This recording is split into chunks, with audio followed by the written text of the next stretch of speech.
Hello. आवाज़ ठीक है पीछे? ठीक है।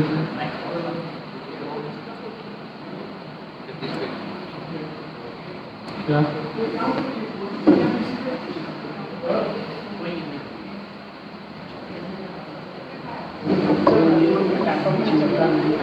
ये लगा के है, लेकिन मेरे फ़ोन में ये नहीं चल रहा। 1.5 में नहीं चल रहा।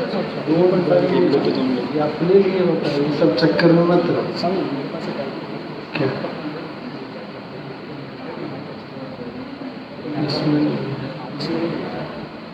हाँ, छोड़ो, कर देखो तो है साउंड है, बराबर है।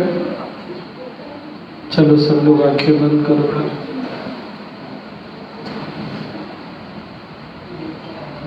सीधे बैठो।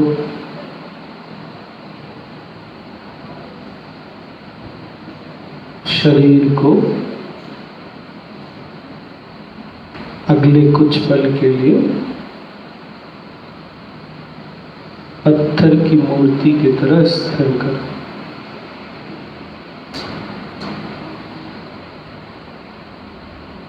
स्टैचू।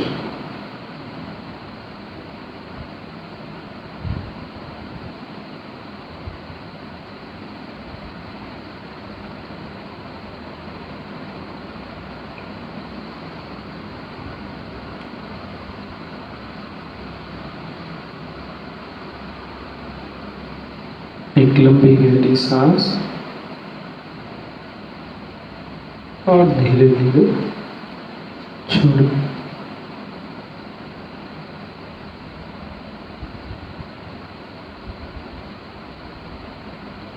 सांसें चल रही है।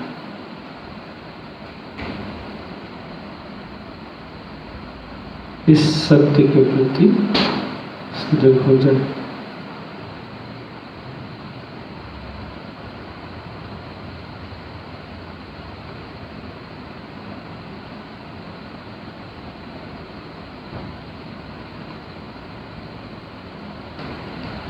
तीन बार ओम का उच्चारण करेंगे। सांस ले।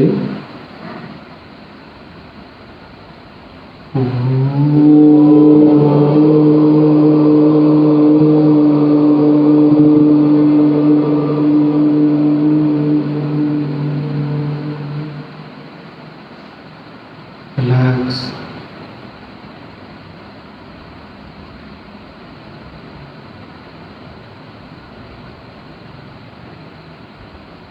सांस लें।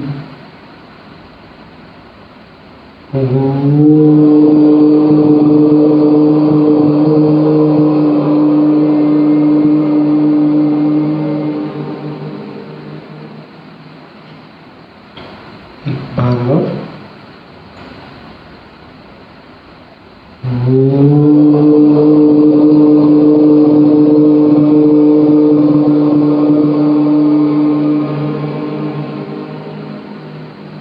विश्राम।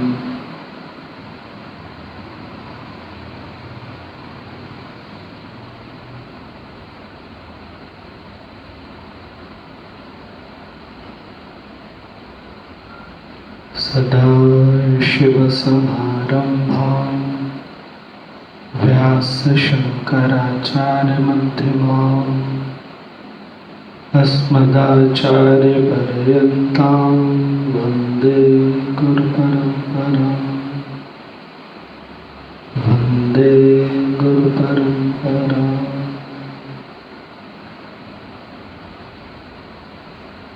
वन्दे गुरुपरम्पराम्।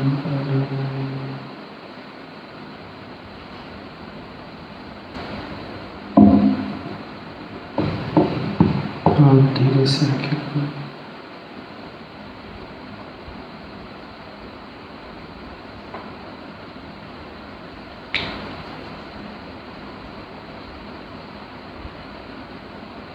हम लोगों ने कल जो बातें की थी, आपको कुछ याद है तो रिवाइज करें जो आपको याद है।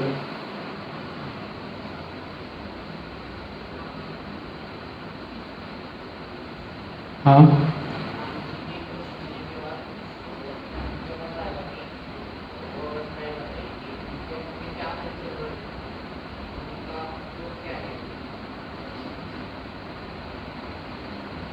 और क्या?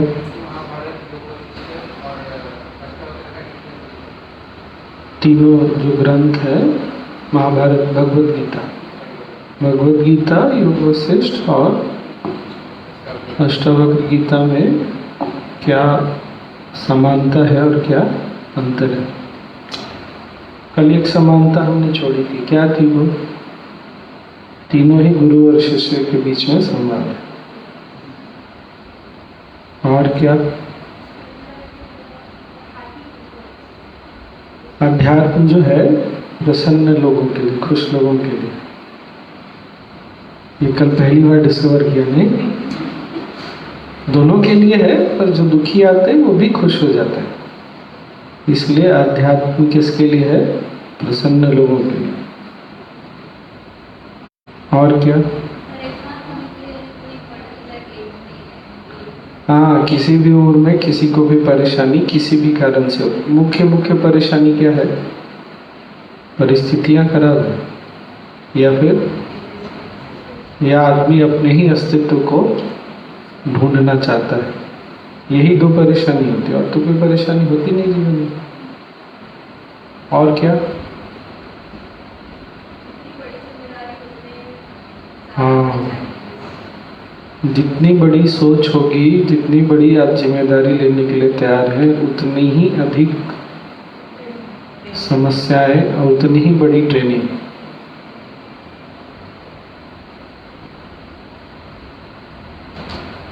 अच्छा, ये देखा है अपने सारे शास्त्रों में ना, ट्रेनिंग जंगलों में होती है। नहीं, राम जी 14 वर्ष के लिए, पांडवों को 13 वर्ष के लिए, नहीं, पांडव भी 14 वर्ष के लिए, 14 वर्ष के लिए, एक अज्ञातवास। ऐसा क्यों है कि शहर में ट्रेनिंग नहीं होती, जंगल में ही क्यों होती? चैलेंजेस ज्यादा है। क्यों ज्यादा है? नहीं है, चीजें अवेलेबल नहीं है। हाँ, कंफर्ट नहीं रहता। और हाँ, अपने लोगों से दूर, क्लोज टू नेचर। हाँ, जंगल में ना, इसको हिंदी में कैसे बोले, व्यवस्था नहीं होती। वहां पर जिसके पास शक्ति है उसी का राज चलता है। शहर में क्या है, सब चीज व्यवस्था में चलती है। 12:30 से 1:30 बजे तक के बीच में दोपहर का खाना, रात को 8 से 9 बजे के बीच में खाना। वहाँ खाना आपको मिल गया तो बहुत बड़ी बात। अगर जीवन में सच में आपको ग्रो करना है ना, तो अव्यवस्था में रहने के लिए आपको बहुत जरूरी है। आपको, हम जीवन में व्यवस्था ढूंढते हैं, बहुत स्वाभाविक सी बात है। मन को क्या चाहिए? सब चीज ऑर्डर में। यहाँ पर ये चीज रखी होनी चाहिए, वहाँ पे ऐसा होना चाहिए, सुबह वॉशरूम में भीड़ नहीं होना चाहिए। लेकिन जिन्होंने भी ऐसी परिस्थिति आश्रम में देखी है, एक वॉशरूम और सुबह सुबह, पता नहीं तुम लोगों ने कितनी देखी है, मैंने 3 नहाने का और 2 वॉशरूम में 40 लोगों को देखा। तब आप, मन एक जगह ना टिक नहीं सकता। क्यों? चैलेंज ज्यादा है ना, अलर्टनेस बढ़ जाता है, आपकी सजगता बहुत बढ़ती। इसीलिए सारी की सारी ट्रेनिंग जंगलों में ही होती है। वहां पर सर्वाइवल जो है ना, सर्वाइवल को हिंदी में क्या बोलेंगे?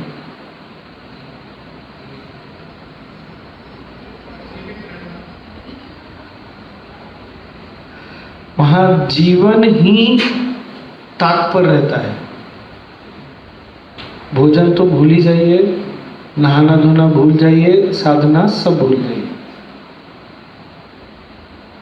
और आर्ट ऑफ लिविंग में या अध्यात्म के पथ पर वही लोग आगे बढ़े हैं जिन्होंने ऐसी अवस्था को जीवन में देखा है।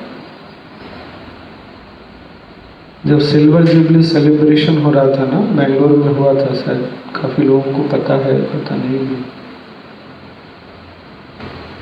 हमारा तो सारा कुछ वॉलंटियर बेस्ड है, तो ये हाल हो जाती थी। अपने एक स्वामी जी बता रहे थे, साधना करने के लिए 5 मिनट भी टाइम नहीं, सच में 5 मिनट भी टाइम नहीं, पूरी साधना तो भूल ही जाओ। तो एक बार गुरुदेव आए जक्कूर एयरफील्ड में, तो गुरुजी को बोले, गुरुजी ऐसे टच मत करिएगा, गिर जाएंगे तो उठाएगा कौन से। इतना थक के शरीर चूर हो चुका था, सुबह से लेकर रात तक न नींद न साधना, कुछ भी नहीं।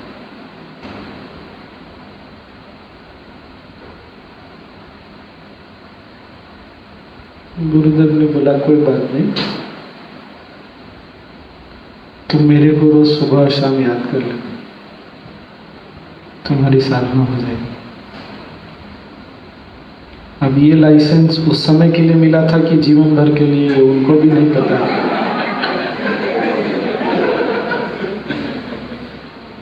ये बात समझ में, जब आप ऐसी परिस्थितियों से गुजरते हैं ना, जहाँ कोई व्यवस्था नहीं है, खाना भी मिलेगा कि नहीं मिलेगा पता नहीं, कोई आपको इस बात का एश्योरेंस को क्या भरोसा दिलाने वाला नहीं है कि तुमको खाना भी मिलेगा। उस समय ना एक ही आसरा होता है,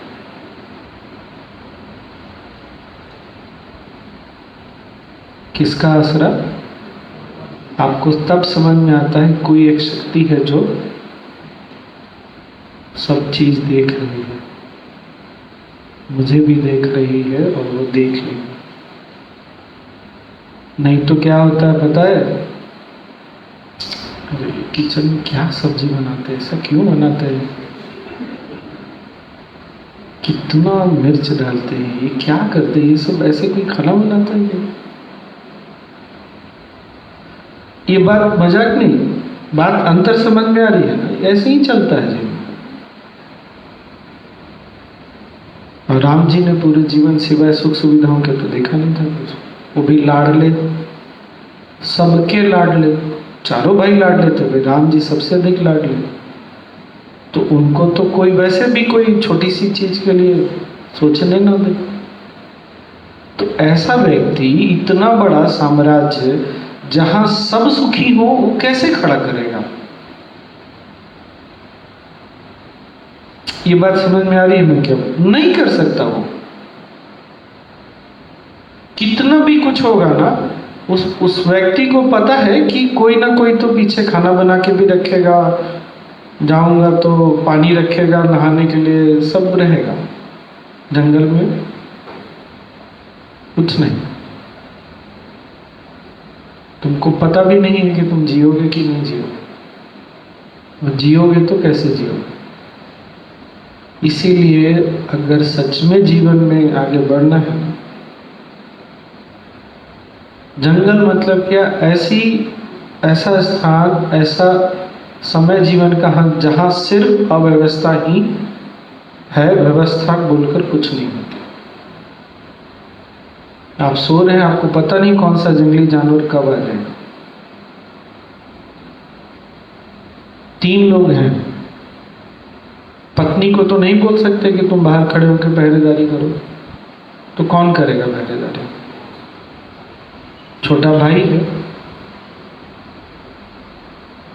छोटे भाई ने 14 वर्ष रात को सोया नहीं, पता है आपको ये बात? लक्ष्मण जी ने 14 वर्ष एक दिन भी रात को सोया नहीं। इतिहास में मैं 2 ही लोगों को जानता हूं जिन्होंने निद्रा पर विजय पाई है साधना करके, एक लक्ष्मण जी और एक अर्जुन। छोटा भाई मानने के लिए तैयार नहीं है कि आप कैसे जागेंगे। समझ में आ रही कहां तक बात अव्यवस्था में थी, किस हद तक व्यवस्था थी। कभी तो लक्ष्मण जी को विश्राम करना पड़ता होगा, उस समय कौन देखेगा? सीता जी को तो बोल नहीं सकते।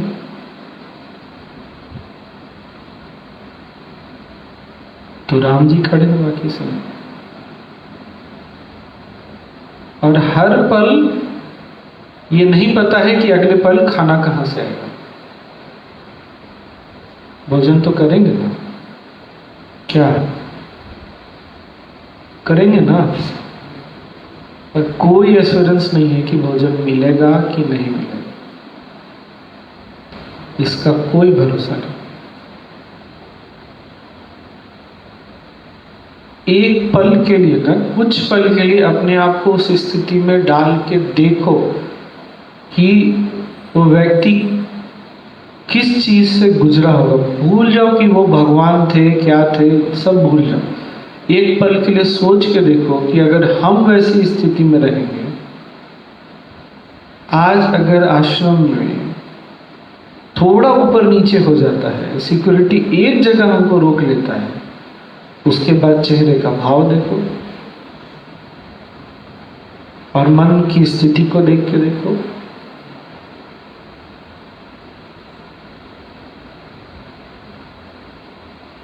और इसीलिए राम राज्य को ना आज भी अप्रिशिएट करते हैं कि राज हो तो कैसा हो, राम राज्य। जब तक आपने जीवन में अव्यवस्था नहीं देखी है, आप कुछ नहीं कर सकते लाइफ में।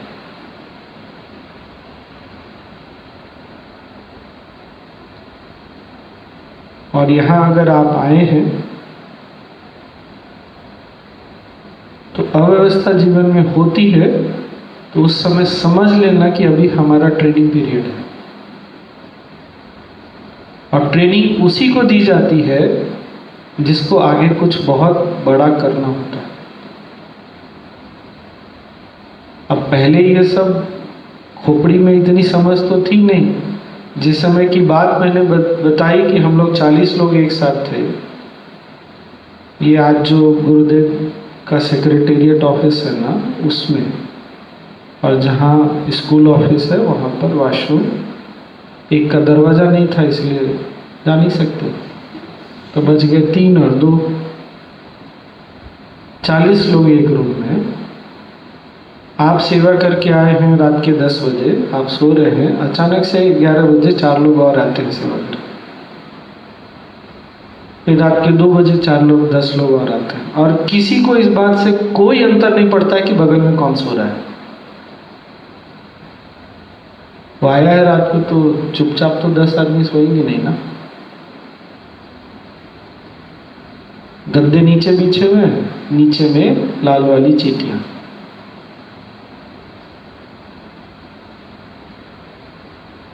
पर वो जो ट्रेनिंग थी ना,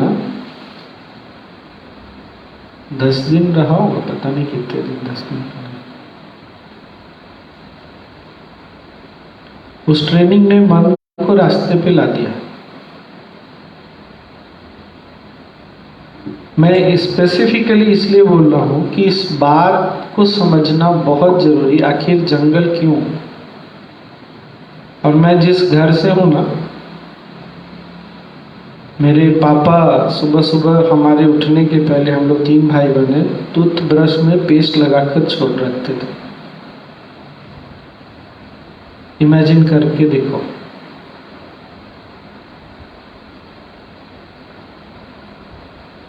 इसीलिए सारी ट्रेनिंग कहाँ होती है?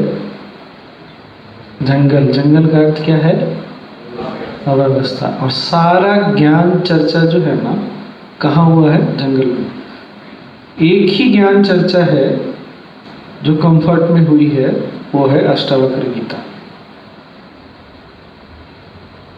जहां पर सब कुछ व्यवस्था में है, कुछ भी इधर से उधर एक रत्ती भी नहीं।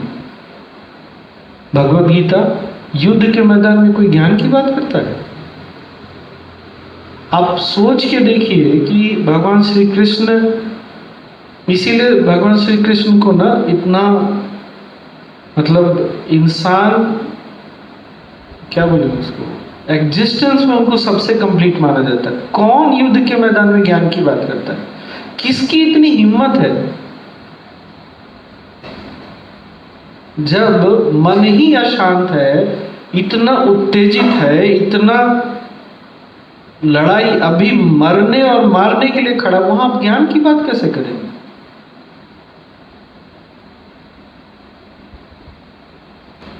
जब किसी का मन डिस्टर्ब हो हमारे घर में ही, उस समय ज्ञान की बात करके देखो, ट्रायल करके देखा है ना, कहीं उल्टा ना पड़ जाए। और वहां पर भगवान ज्ञान की बात करे, और कोई मामूली ज्ञान की बात नहीं कर रहे, वो ज्ञान जो पिछले 5000 वर्षों से लोगों के जीवन को सुलझा रहा है। और यहाँ पर एक ऐसे युवा बच्चे को ज्ञान दिया जा रहा है जो इतनी से कम उम्र में इतनी बड़ी बड़ी बातें कर रहा है कि क्या सबके जीवन में सिवाय दुख के कुछ नहीं है? कुछ नहीं कर सकते हम? क्या दुख ही जीवन का सत्य है?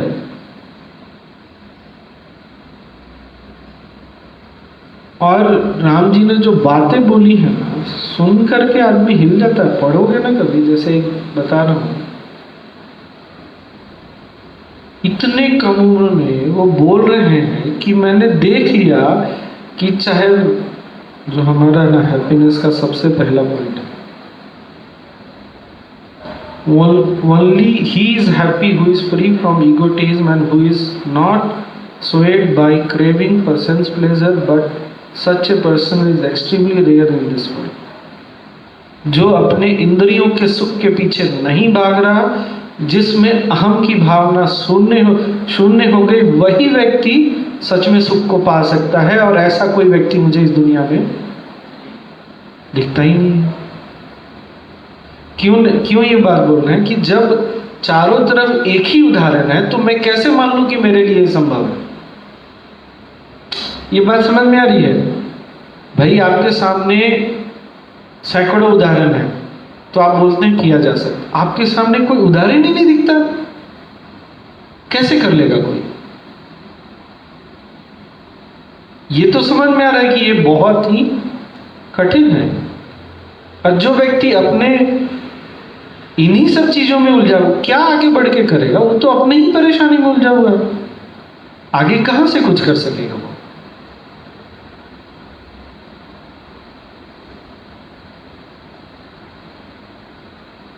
और बोल रहे हैं, मैं उसको लाभ नहीं बोल सकता, आज मिला कल छूट गया। मैं तो लाभ उसी को बोलूंगा जो मिला तो कभी छूटेगा। अब वो तो व्यक्ति नहीं हो सकता, वस्तु नहीं हो सकती, परिस्थिति नहीं हो सकती।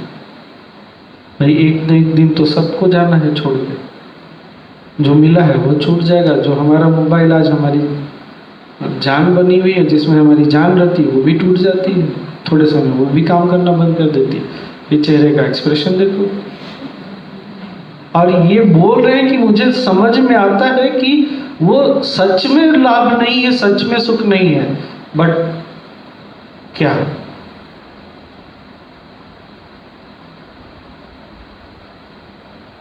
अब जो ज्ञान इनको मिलने वाला है ना, उसमें वैराग्य बहुत जरूरी है। जब तक आपको ये नहीं समझ में आता कि ये संसार सुख नहीं दे सकता, इतना बड़ा ज्ञान फिर पकड़ में ही नहीं आएगा।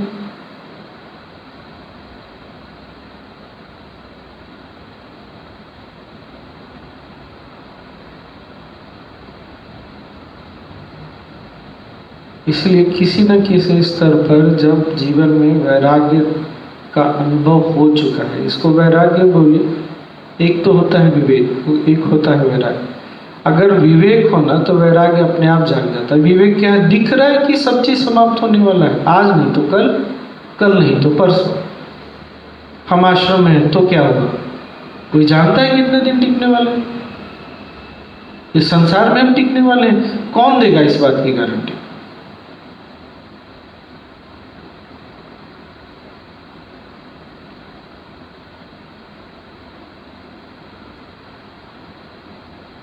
पता चलता है हमारे रूम में एक और व्यक्ति आने वाला, उसके आप देखो मन की अवस्था।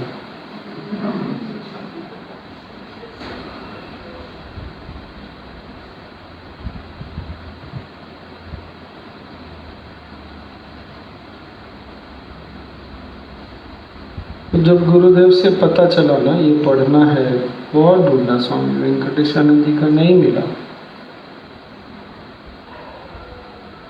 फाइनली अंततः ये पुस्तक मिली तो बहुत प्रसन्न हुआ कि चलो पुस्तक तो मिल गई।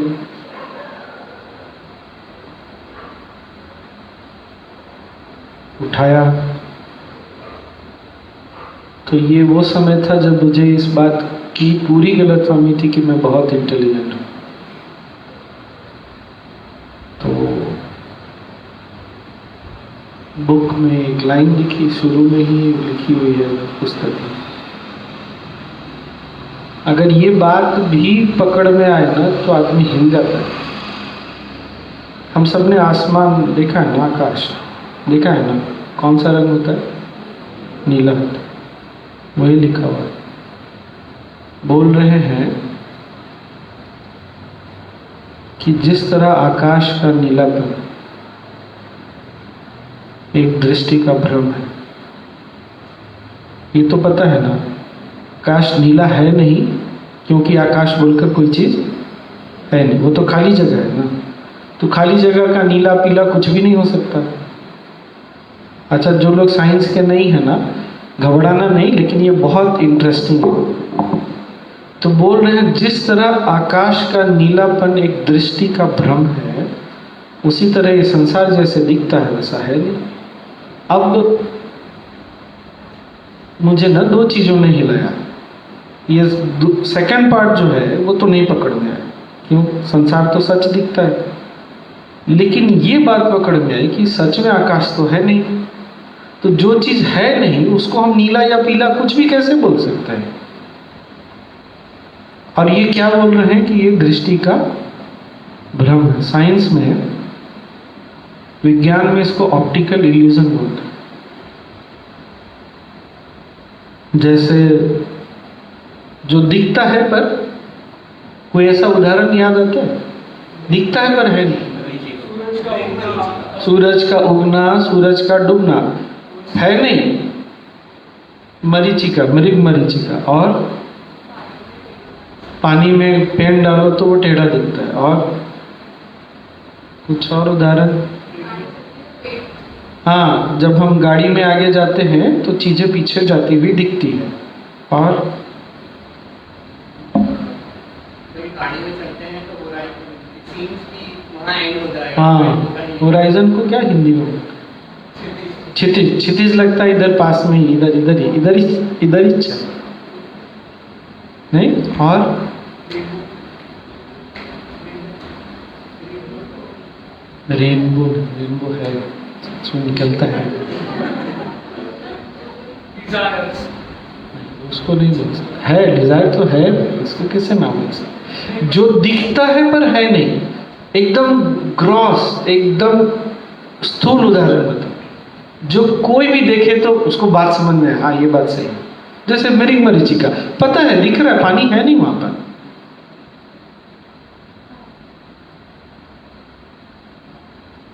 क्यों ये चीज समझना जरूरी है पता है? हमारे जीवन में ना आस पास दृष्टि भ्रम भरा पड़ा है, पर हम चूंकि ध्यान नहीं देते ना, तो क्या है, इसको हमने सच मान लिया।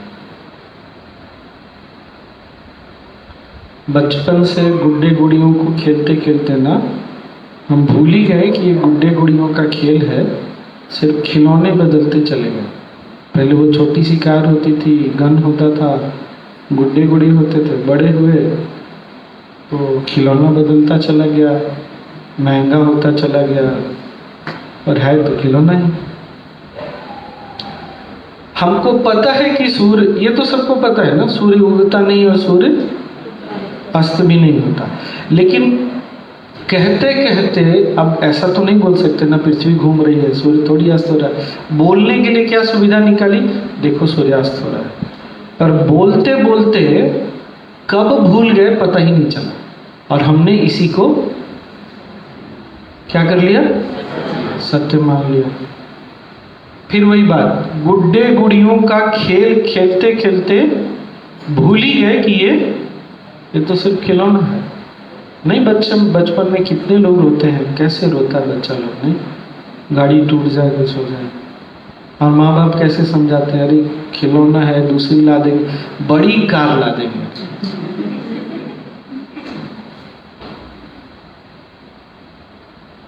हम न भूल ही गए।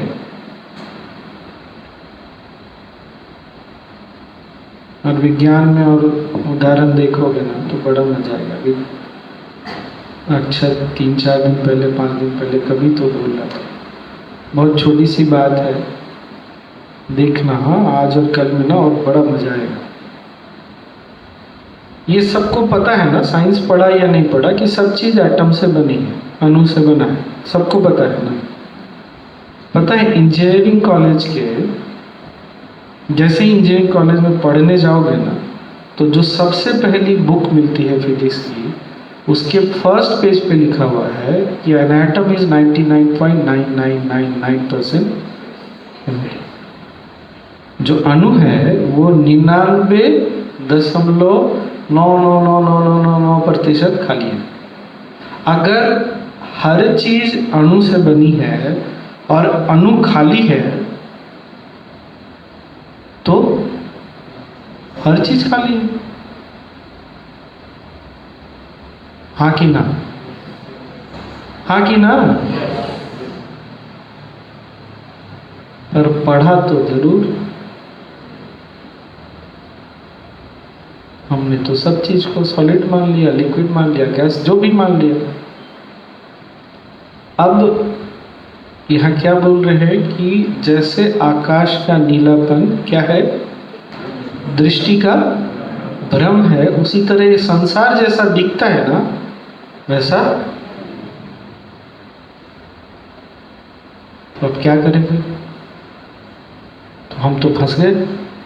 कहाँ फंस गए? ऑप्टिकल इल्यूजन, दृष्टि के भ्रम में हम फंसे हुए हैं। और हमारी क्या इच्छा है कि ये दृष्टि भ्रम आंखों से निकल जाए। अरे जो आंख अपने शरीर की हड्डी नहीं देख सकती, उसको ये कैसे दिखेगा कि ये खाली है कि भरा है? आप देख सकते हैं अपनी हड्डी? हाँ, तोड़ेंगे तो दिख जाएगा। अब तोड़ के तो देखने से कोई रहा। ये बात समझ में आ रही है? हम अपनी इंद्रियों से इस सच को देखना चाह रहे हैं, जो इंद्रियां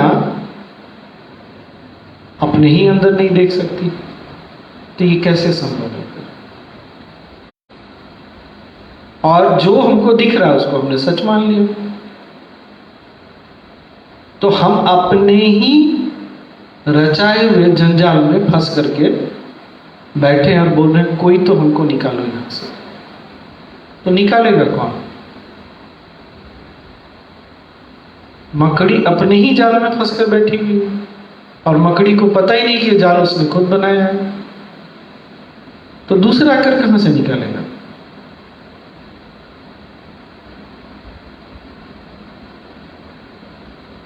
क्या हर एटम, हर अणु खाली है? कितना? 99.99999%।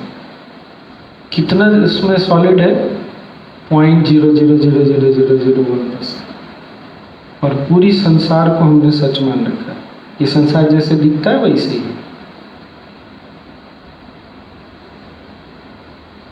हम जो जानते हैं और जो हम मानते हैं, जब उसमें इतना बड़ा अंतर होगा ना, तो जीवन ऐसे ही रहेगा। फिर हम जीवन में कभी भी सुखी नहीं रह सकते।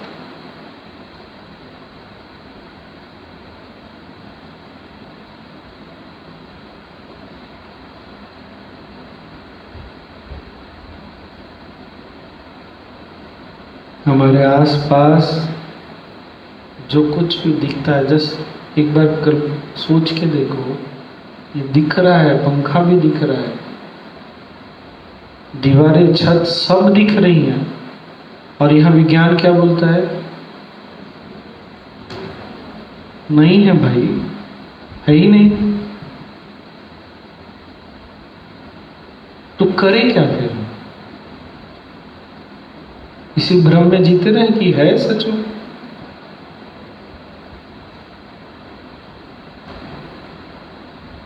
और यही जीवन हमको इतना ये संसार हमको इतना परेशान करता है, इतना दुख देता है, जिसका कोई अंत ही नहीं दिखता हमको। और विज्ञान बोल रहा है, यहाँ गुरु बोल रहे हैं कि जो तुमको दिख रहा है वो है ही नहीं।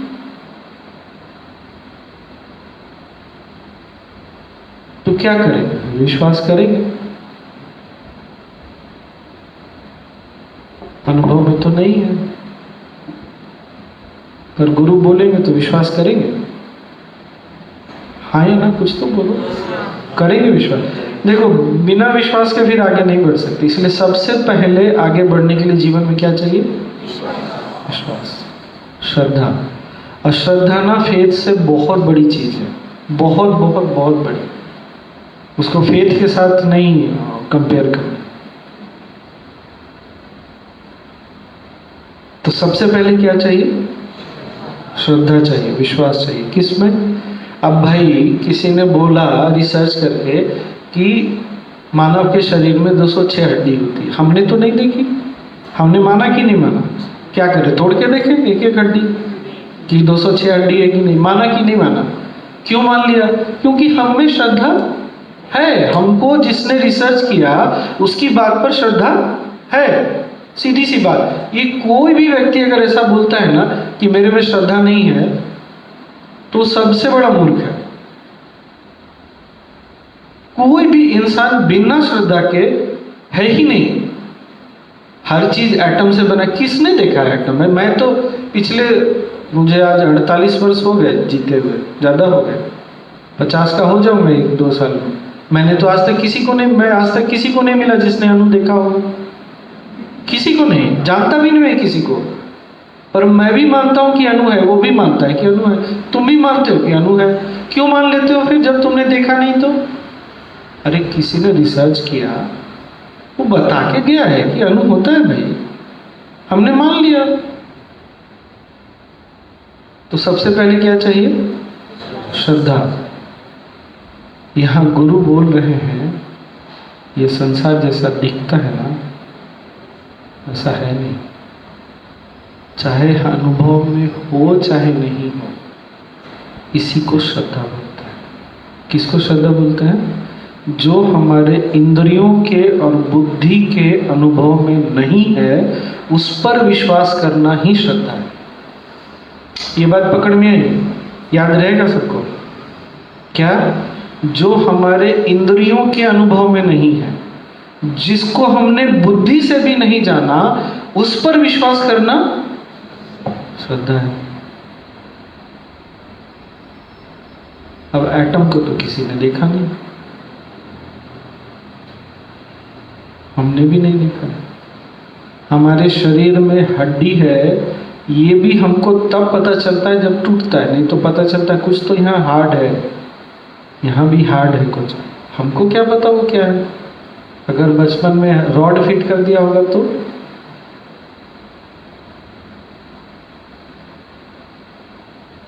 किसको पता है? हमारे देह में, शरीर में रक्त का प्रवाह है, हम मानते हैं कि नहीं मानते? कहीं कटता है, फटता है तो लगता है सच में रक्त है। देखो, छोटे बच्चे जब पहली बार देखते हैं ना, उनको देखना कभी, हाँ, जब उनको रक्त दिखता है ना, तो उनका कैसा उनका एक्सप्रेशन, जीवन में पहली बार देखा, उसने तो कभी जाना ही नहीं कि शरीर में भी रक्त है। क्या चाहिए सबसे पहले? श्रद्धा। क्यों? किसी ने हमसे पहले रिसर्च किया है और उसने ये जाना है, और वो बोल रहा है ये संसार जैसा दिखता है वैसा।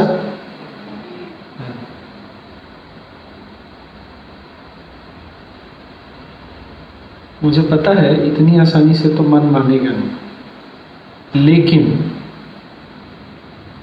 श्रद्धा किस पर? गुरु की वाणी पर। अब जिसने शरीर पर इतना रिसर्च किया, उसकी बात पे मानेंगे कि नहीं मानेंगे? वो कल पुस्तक लिख के चला जाता है और वही पुस्तक सबके लिए ज्ञान का आधार बन जाता है। तो गुरु की वाणी और शास्त्र, ये दोनों पर विश्वास करना चाहिए। किस पर? जो गुरु की वाणी होती है वही आगे चल के क्या बन जाती है? भगवान श्री कृष्ण ज्ञान दे रहे हैं, वो हमारे लिए क्या बन गया? शास्त्र। वशिष्ठ मुनि ज्ञान दे रहे हैं, हमारे लिए क्या बन गया? गुरुदेव ने कुछ बोला, मौन की गूंज, और हमारे लिए क्या बन गया वो? शास्त्र।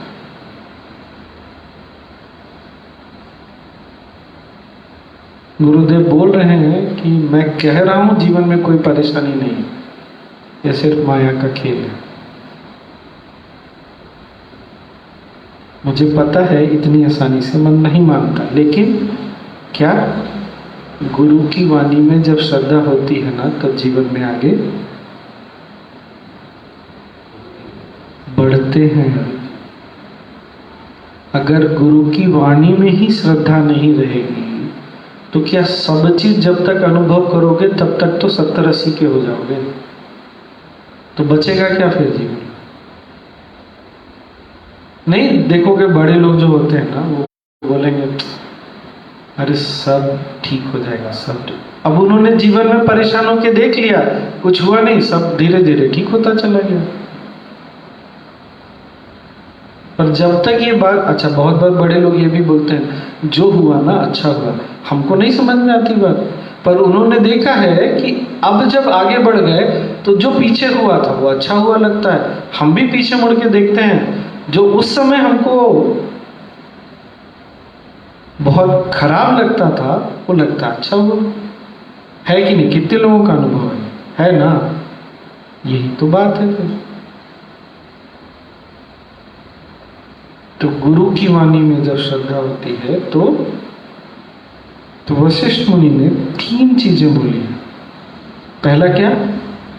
गुरु की, दूसरा और तीसरा तुम्हारा अपना अनुभव, तुम्हारी अपनी बुद्धि जो तुम शास्त्र में और गुरु की वाणी में लगाते हो।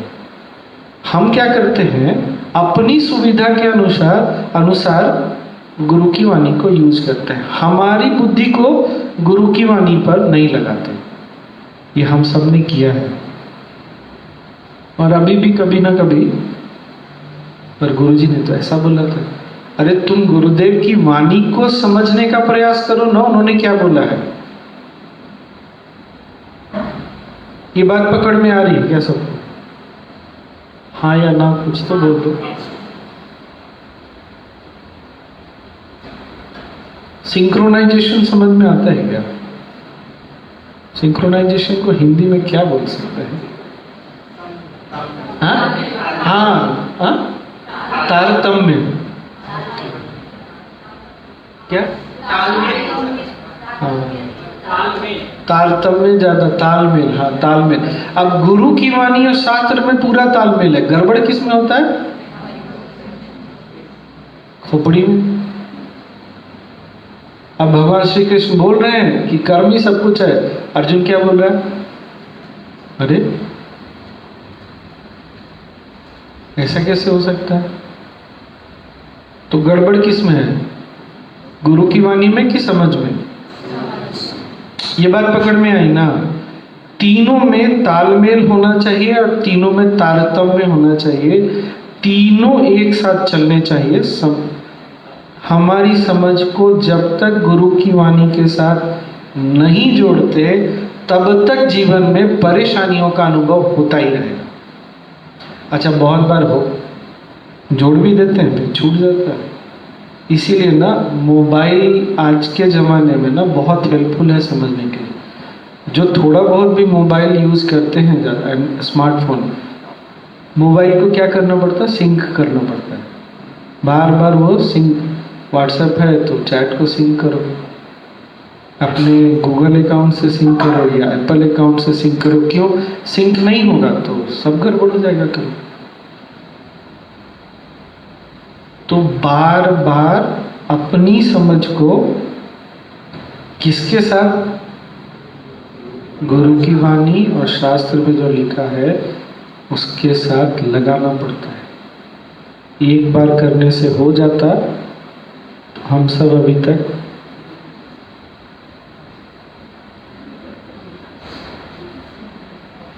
समझ में आया ना हमसे कहाँ पर एफर्ट में कमी आ रही है? हाँ ना, बार बार हर बार और बार बार। गुरु की वाणी शास्त्र में जो लिखा है उसके साथ अपनी समझ को जोड़ना, लगाना, उसके साथ तालमेल बिठाना, तब जाकर के बात जीवन में बनती है। और जितनी बार भी हमने अपनी समझ को इसके पीछे लगाया है उतनी बार जीवन में हमको सुकून और राहत मिला। मिला है कि नहीं मिला? कितनी भी परेशानी तुरंत राहत मिल जाती है।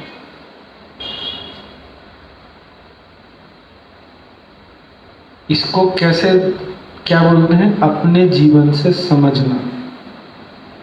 ये दो चीजें हैं अपनी जगह, और साथ में जब इसके साथ बार बार अपनी समझ को लगाते हैं तो समझ बढ़ती चली जाती है। अब बात समझ में क्या बोल रहा हूँ? ये हमने किया है, ऐसा देखा है और ये सच है, तब समझ में आता हाँ जो गुरु की वाणी है, शास्त्र का वाक्य है, उसमें अपने आप को बार बार जोड़ना, लगाना। तो यही तीन मुख्य स्रोत हैं ज्ञान के। गुरु की वाणी, शास्त्र और अपनी समझ जो गुरु की वाणी और शास्त्र के साथ जुड़ी हुई है।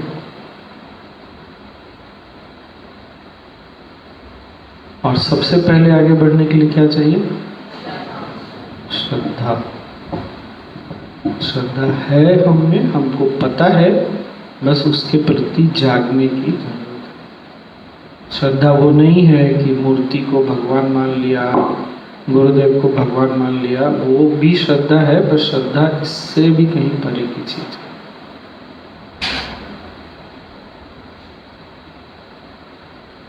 और श्रद्धा ही नहीं तो बच्चा तो घुटने के बल चलता है, माँ बाप उसको बार बार उंगली पकड़ के चला, तो कभी चले नहीं, बोलेगा मैं चल ही नहीं सकता। नहीं, माँ पिता बोलते हैं बार बार नहीं चल लोगे तुम, चलो उंगली पकड़ो चलो, फिर वो चलना शुरू। हमने तो चलना शुरू किया कैसे? श्रद्धा से, किसी की उंगली पकड़ के। और अब बोल रहे हैं कि हमको चाहिए ही नहीं, तुम जो बोल रहे हो मानेंगे ही नहीं तुम्हारी बात। कहाँ से आगे बढ़ेंगे? कैसे आगे बढ़ेंगे?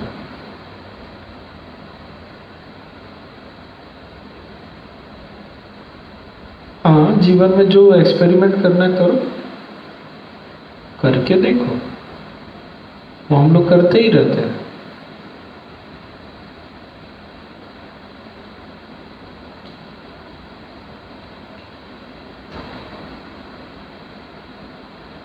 तो ये संसार जैसा दिखता है वैसा क्या? जिस तरह आकाश का नीलापन एक दृष्टि का भ्रम है, उसी तरह ये संसार जैसा दिखता है वैसा है नहीं। हो गया ना, सारी चीज तो यही कहानी खत्म हो गई। पर ये बात पकड़ में नहीं आती, इसीलिए आगे ज्ञान देखना पड़ता है। पर एक बार ना, एक ऐसे सोच के देखो, आज तक जिसको हमने सच माना, जिसमें हम इतने उलझे, वो सब है ही।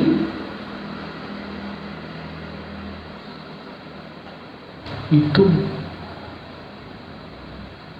बड़ी विचित्र बात है।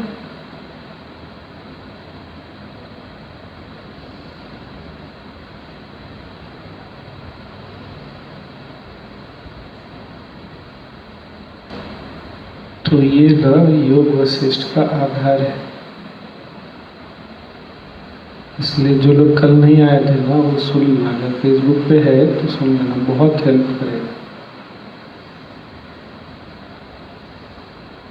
कितना बज गया? 8 बज गए। अब आपको कुछ बोलना है अभी तक जो बात किया हमने?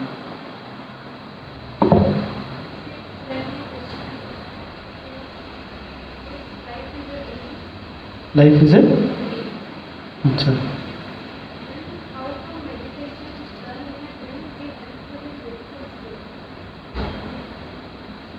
प्रश्न सुना क्या? उसके किसी फ्रेंड ने पूछा कि अगर जीवन एक स्वप्न है तो ऐसा कैसे है कि जब हम ध्यान करते हैं तो जागते हैं। इसको गुरुदेव क्या बोलते हैं पता है? सपने के शेर को सपने की ही तो बंदूक से मारोगे, थोड़ी असली बंदूक लेके खड़े हो जाओगे। भाई अगर जीवन स्वप्न है तो जीवन उसी सपने में ध्यान करो तो बाहर आ जाओगे। पर हमारे यहाँ जीवन को ना एक स्वप्न नहीं बोलते, पहली बात। दूसरी बात, स्वप्न की अगर परिभाषा देखेंगे तो स्वप्न की परिभाषा क्या है?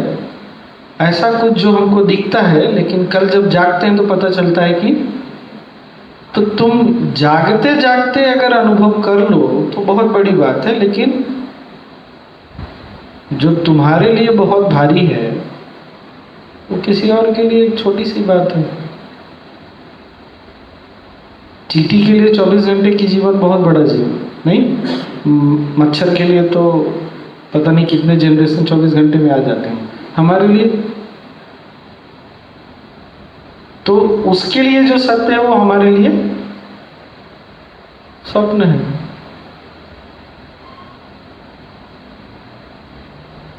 और क्या ज्यादा हो गया क्या आज? नहीं?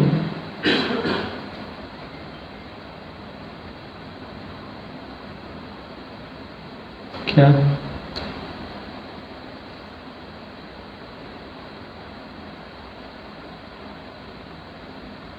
अगर रात को किसी को नींद नहीं आए तो घबराना नहीं। ये बात न सुनकर कुछ लोगों की नींद ही उड़ जाती है कि जो हम देख रहे हैं वो सच नहीं है। तो क्या हम फिर आज तक हम कर क्या रहे थे? क्या कर क्या रहे हैं? आगे देखेंगे, इसको भी आगे देखेंगे। पर यही सच है कि जो हमको दिखता है वो सच वैसा है नहीं। ऐसा नहीं बोला कि ये सच नहीं, क्या बोल रहे हैं? जैसा तुमको दिखता है वैसा, मतलब जो सच है वो हमको नहीं दिख रहा, बस इतनी सी बात है। तो आज अंतिम बात क्या? अपनी इंद्रियों पर, इंद्रियों के द्वारा जो समझ है ना उस पर इतना ज़्यादा रिलाई करना समझदारी का काम नहीं है। साइंटिफिक लैंग्वेज में बोले तो हमारा जो डेटा कलेक्शन का जो मैकेनिज्म है ना वही फॉल्ट में है, और हम उसके डेटा पर पूरा एनालिसिस किए जा रहे हैं और पता चल रहा है डेटा ही पूरा नहीं है। तो जब डेटा पूरा नहीं है तो एनालिसिस गलत हो गया साइंटिफिक लैंग्वेज में। अच्छा, जिनको साइंस में इंटरेस्ट नहीं है कोई बात नहीं है, मतलब कहने का इसको हम भाषा में कैसे समझा सकते हैं?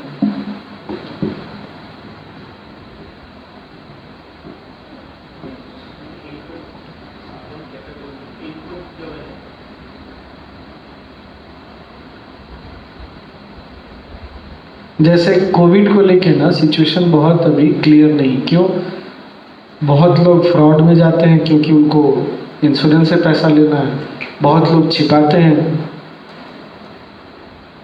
डॉक्टर भी छिपा रहा है, डॉक्टर भी एग्जेजरेट कर रहा है केसेस को। तो डेटा ही गलत है, सबको पता है, सरकार को भी पता है कि डेटा गलत है। वास्तु स्थिति ऐसी नहीं है, बहुत ज़्यादा भी हो सकती है, बहुत कम भी हो सकती है, लेकिन इसी में जीवन चल रहा है, संसार चल रहा है, देश भी चल रहा है।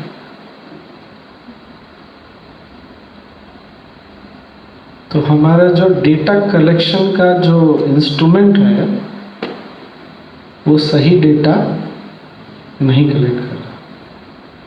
इसीलिए बहुत बार आकाश में फाइटर प्लेन जाता है ना तो उसकी आवाज़ नहीं सुनाई देती, आवाज़ नहीं सुनाई देती तो दिखता भी नहीं। ये तो देखा है ना, नहीं दिखता, कोई दिखाता अरे बचपन में यार सच में प्लेन जा रहा है, कितना एक्साइटमेंट, पर डेटा ही नहीं कलेक्ट हो रहा तो वो देख ही नहीं पा रहा। अब बात समझ में मैं क्या बोल रहा हूँ? बहुत बार और क्या दूसरा उदाहरण हो सकता है? वही जो बहुत प्यासा है जिसको पता नहीं मृग तृष्णा बोल के भी कुछ होती है। आजकल तो सड़कों पे भी दिखता है, नहीं? वो जो कोलटार का जो सड़क होता है, गर्मी के दिन में दिखता है पानी, तब सच में समझ में आता है, अरे सच में मृग तृष्णा होती है।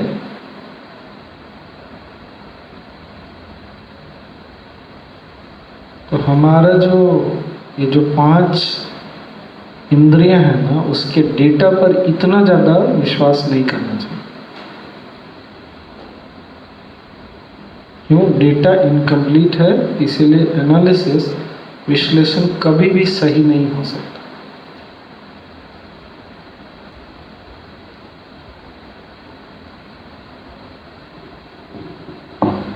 इंद्रियों से इसीलिए बुद्धि का ज्ञान ज्यादा श्रेष्ठ मानते हैं। इंद्रियां देख रही है कि भाई सूर्यास्त हो रहा है, सूर्योदय हो रहा है, बुद्धि बोल रही है ऐसा कुछ होता नहीं। तो हाँ, सूर्यास्त तो नहीं हो रहा, बोलने के लिए बोल रहे हैं कि सूर्यास्त हो रहा है। और क्या?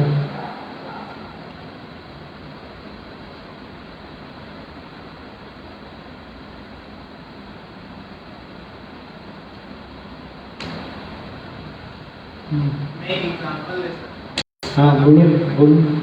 जैसे ये लाइट यहाँ से आ रही है, तो हमको लगता है कि लाइट जो है वो कंटिन्यूअस आ रही है, लेकिन असली में क्या होता है, साइंटिफिक वे में देखेंगे तो प्रोटॉन जो है ना टुकड़ा टुकड़ा करके लाइट आता है।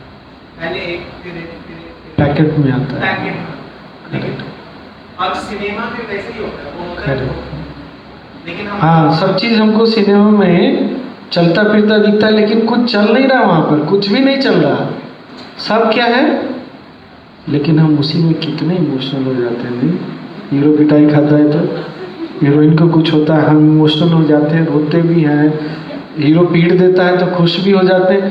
मतलब सबको पता है सिनेमा हॉल में बैठे हुए, मूवी थिएटर में, कि सब कुछ नहीं है सामने, जो को दिख रहा है कुछ नहीं, लेकिन उसी में सारी भावनाएं ऊपर नीचे, और पैसा देख करके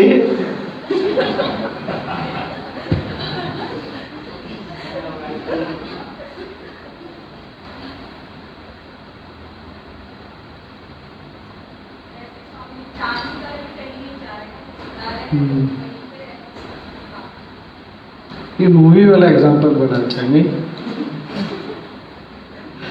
2.5 घंटे 3 घंटे बैठ करके सारा इमोशन, सारी भावनाएं अनुभव कर लेते हैं, और पता है कि कुछ नहीं हो रहा है।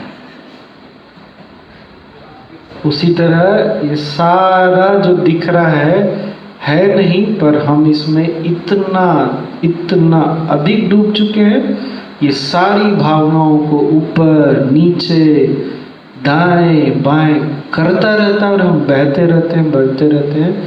और आज से पता नहीं वो 3 घंटा 80 वर्ष के बाद आएगा, 10 वर्ष के बाद आएगा, वो कब आएगा जब रियलाइज होगा कि ये सब ड्रामा था।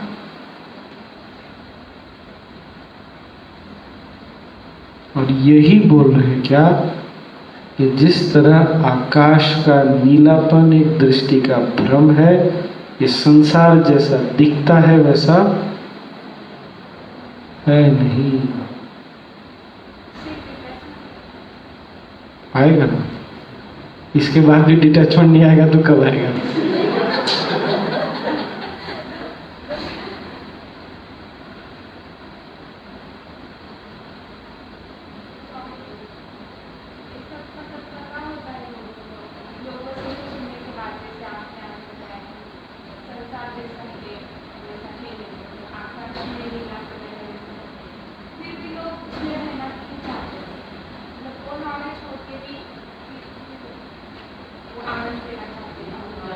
तुम्हारा नाम क्या है? स्नेहल। ओ, दो स्नेहल। स्नेहल, ये बात तो मैं भी अपने आप से पूछ रहा हूँ, क्या बोलूँगा? लोग तो बाद में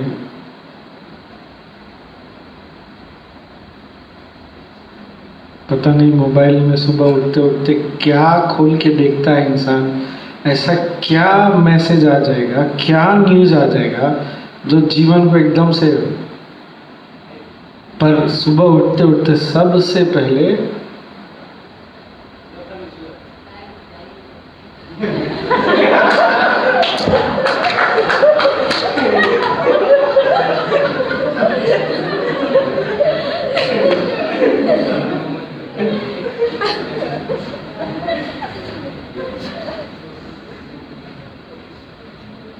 यही तो आश्चर्य की बात है।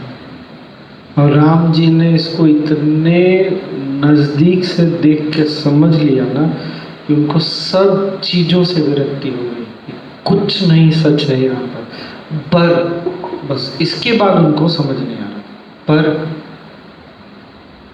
ये तो ठीक है, कुछ भी सच नहीं है, ये जीवन ही सच नहीं है। कितने दिन टिकेंगे किसी की गारंटी है क्या? पर क्या विरक्ति तो होगी, इसके बाद भी नहीं होगी तब तो। हाँ, इसीलिए ज्ञान चाहिए कि रूखा सूखापन न है।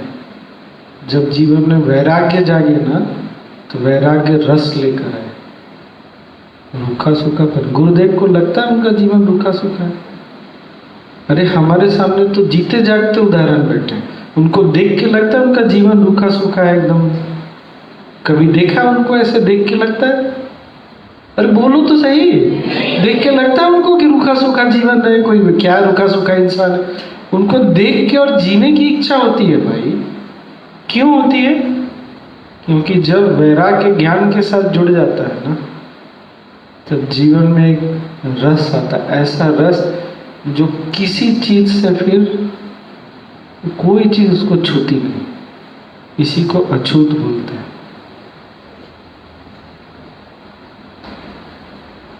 ऐसा ही वैराग्य राम जी के भी जीवन में आया, ऐसा ही वैराग्य अब गुरु के पास है, तो दोनों तो अब सुलभ है। ज्ञान तो है ही, गुरु भी है, वैराग्य भी जाग ही गया।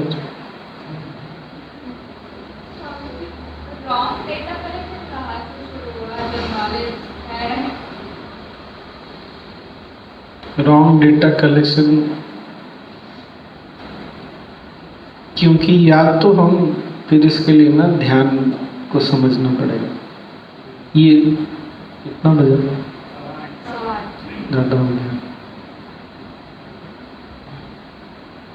अच्छा, इसको कल याद दिलाना अभी थोड़ी देर में। और कोई प्रश्न? ये वाला ना बहुत इंटरेस्टिंग है, क्यों डेटा कलेक्शन रॉन्ग होता है? हाँ? अरे खाना नहीं खाना है? अच्छा चलो लास्ट है। हमारा ये तो पता है ना सबको, एक हमारा लेफ्ट ब्रेन है, एक राइट ब्रेन है। ठीक, लेफ्ट ब्रेन का काम क्या है? लॉजिक, हाँ, एनालिसिस, मैथ, साइंस, जो भी है। राइट ब्रेन का काम creative, emotions, feelings, arts, music. अब क्या है, अगर बुद्धि थोड़ी भी इधर झुक गई तो सारा डेटा कलेक्शन हो गया, या बुद्धि थोड़ी सी इधर आ गई तो डेटा कलेक्शन। इसको कैसे समझ सकते हैं? मान लो तुमने काले रंग का चश्मा पहना हुआ है, तुमको ये सब कैसा दिखेगा? पर तुमको क्या लगता है? यही सही है। और मान लो किसी ने ब्राउन कलर का पहना हुआ है, उसको कैसा दिखेगा? और दोनों आपस में बोल रहे हैं, एक बोल रहा है चीजें काली है, एक बोल रहा है चीजें।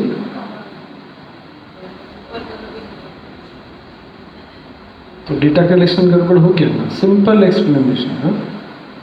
इसीलिए बुद्धि कहाँ रहनी चाहिए? नहीं तो डेटा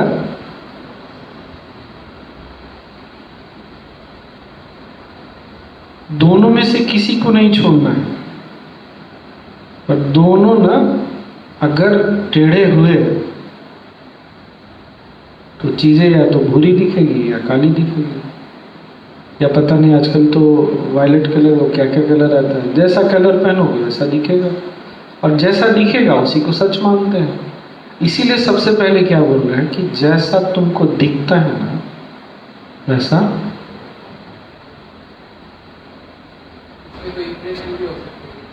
बहुत सारी चीजें आगे बात करेंगे, वो तो है ही ना। हमको क्यों वैसा दिखता है जैसा हमको दिखता है, तो बहुत सारे कारण हैं, उसी का तो चश्मा है ना। हमारा इम्प्रेशन, पास्ट इम्प्रेशन है, हमारे सोचने का तरीका, हमारे कंसेप्ट सब चश्मा बन के बैठे हुए हैं।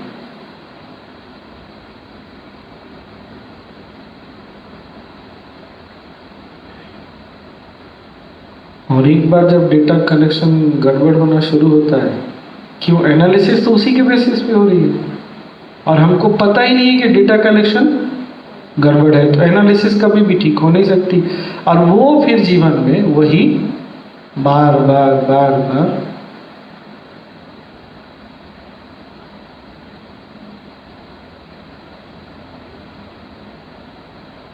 मस्त है ज्ञान, नहीं क्या सुंदर ज्ञान है। इसीलिए एक बार जब योग वशिष्ठ से मैं चिपका ना, तो ये लव अफेयर आज तक चालू ही है, और अभी भी नई नई चीजें ना डिस्कवर होती रहती है। लाजवाब, हाँ, आपकी पुस्तक भी लाजवाब।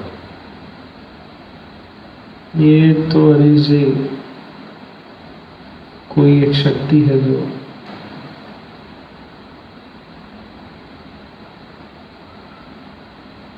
उसको जो बोले, माँ सरस्वती सरस्वती की कृपा बोले, गुरु शक्ति बोले, पता नहीं, बट ये ह्यूमन माइंड का के बाहर है। और ये मेरे अनुभव में है, इसीलिए मैं बहुत विश्वास के साथ बोल सकता हूँ। विश्वास भी नहीं, ये मैं जानता हूँ कि यही सत्य है।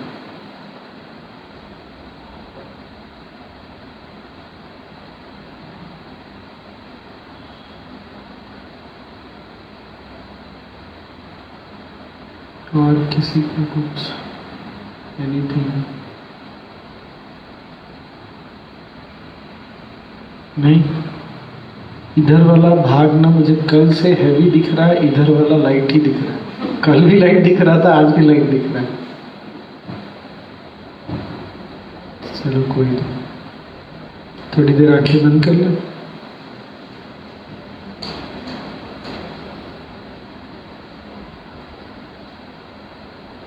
आराम से बैठ जाइए, आंखें बंद कर लीजिए।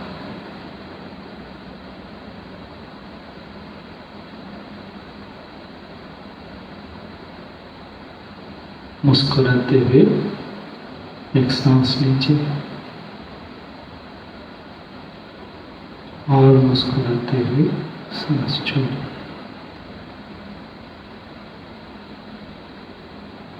अंदर से मुस्कुराते हुए, जिस तरह आकाश का नीलापन एक दृष्टि का भ्रम है, उसी तरह ये संसार कैसा आश्चर्य, जैसा दिखता है वैसा है नहीं।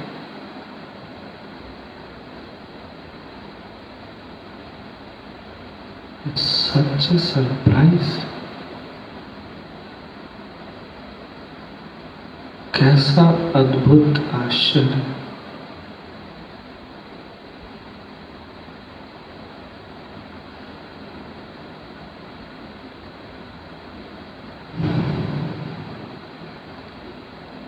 मन को ढीला छोड़ दे और विश्राम दे।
सांस ले और छोड़ो।